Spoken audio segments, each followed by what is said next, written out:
তুমি আমার না হয়েও আমার ভালোবাসার মতো এক অমূল্য অনুভূতি আমি পেয়েছি, কিন্তু পাইনি তার শেষ পরিণতি। হয়তো নিয়তি এমন ছিল যে তুমি আমার হবে না, কিন্তু তোমাকে ভালোবাসার সৌভাগ্যটা ঈশ্বর কেবল আমার ভাগ্যেই লিখেছিলেন। তুমি পাশে থাকো বা দূরে, আমার জীবনের পাতায় তুমি চিরকাল থেকে যাবে। কারণ ভালোবাসা মানে তো শুধু পাওয়া নয়, ভালোবাসা মানে কাউকে নিঃস্বার্থভাবে আজীবন আগলে রাখা।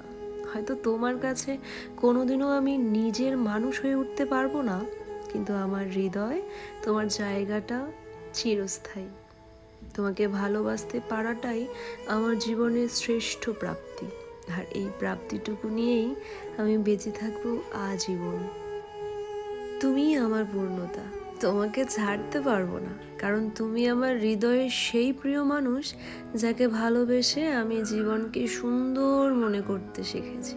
তোমার ভালোবাসা আমার সব কষ্টকে হালকা করে দেয়, আর তোমার হাসি আমার প্রতিটা দিনকে রঙিন করে তোলে। তোমার সাথে কাটানো প্রতিটা মুহূর্ত আমার জীবনের সবচেয়ে মূল্যবান অনুভূতি হয়ে থাকবে।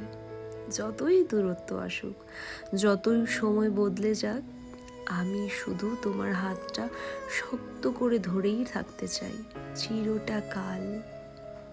কিন্তু এই যে তুমি আমায় ধরে রাখতে পারলে না, আগলে রাখতে পারলে না, বুকের কাছে যত্নে রাখতে পারলে না, এই ব্যর্থতা শুধু তোমার। আমি তো কেবল তোমার আপন হতে চেয়েছিলাম, শুধুই তোমার হতে চেয়েছিলাম। এটা কি অন্যায় চাওয়া ছিল আমার? তুমি আমায় অযত্নে অবহেলায় দূরে ঠেলে দিলে, শেষবেলায় খোঁজ নিলে না, মনের ব্যাকুলতা জানতে চাইলে না, কষ্টের দিনে দেখা দিলে না। এই ব্যর্থতা শুধু তোমার। আমি তো সেদিনই জিতে গিয়েছিলাম যেদিন তোমায় ভালোবাসতে পেরেছি।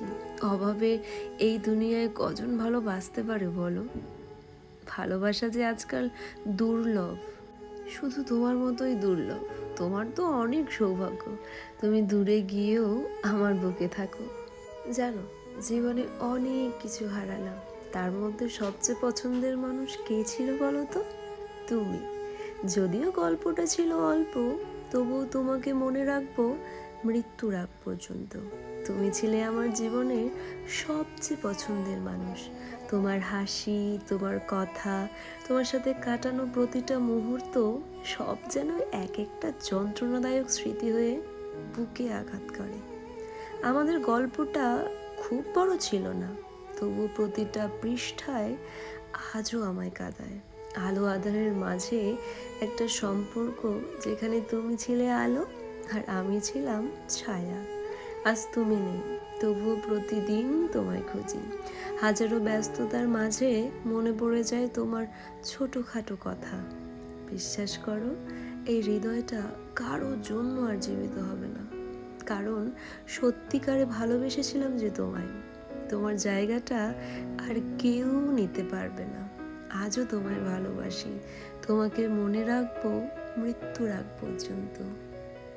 ক্ষমা করব না, প্রতিশোধ নেব না, তবে আমি খুব করে চাইবো আমার সাথে করা প্রতিটা অন্যায়ের শাস্তি এই পৃথিবীতেই হোক। রাতে আর ঘুম আসে না, তোমার দেওয়া কথাগুলো ভীষণ কানে বাজে।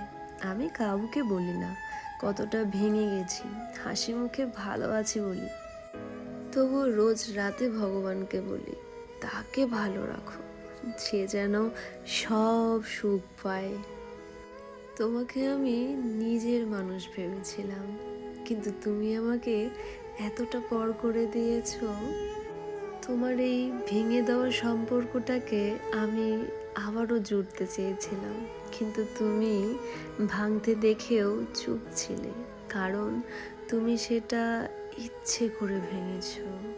আমি ভেবেছিলাম তুমি আমার সাথে খুশি আছো, কিন্তু এটা বুঝিনি যে মানুষকে খুশি রাখার মতো কঠিন কাজ এই পৃথিবীতে আর নেই। কারণ মানুষ যতক্ষণ নিজের স্বার্থ পূরণ হতে দেখে, ততক্ষণ তোমাকে ভালো বলে, পাশে থাকে, তোমার প্রশংসা করে। কিন্তু স্বার্থে আঘাত লাগলেই মুহূর্তের মধ্যেই বদলে যায়। তখন সে ভুলে যায় তোমার করা হাজারো উপকার, ভুলে যায় পাশে থাকার গল্পগুলো, ভুলে যায় সেই সময়গুলো যখন তার খারাপ সময়ে তুমি নিঃস্বার্থভাবে তার পাশে দাঁড়িয়েছিলে। এটাই হয়তো পৃথিবীর সবচেয়ে তিক্ত সত্য। জীবনের ডায়েরিতে কিছু পাতা সবসময় খালি থেকে যায়। আমরা হয়তো অনেক কিছুই পাই, কিন্তু যা সব থেকে বেশি চেয়েছিলাম তা কোনোদিনও আমাদের হয় না। পূর্ণতা সবার ভাগ্যে থাকে না। কিছু মানুষ জন্মায় শুধু অন্যের গল্পে স্মৃতি হয়ে বেঁচে থাকার জন্য।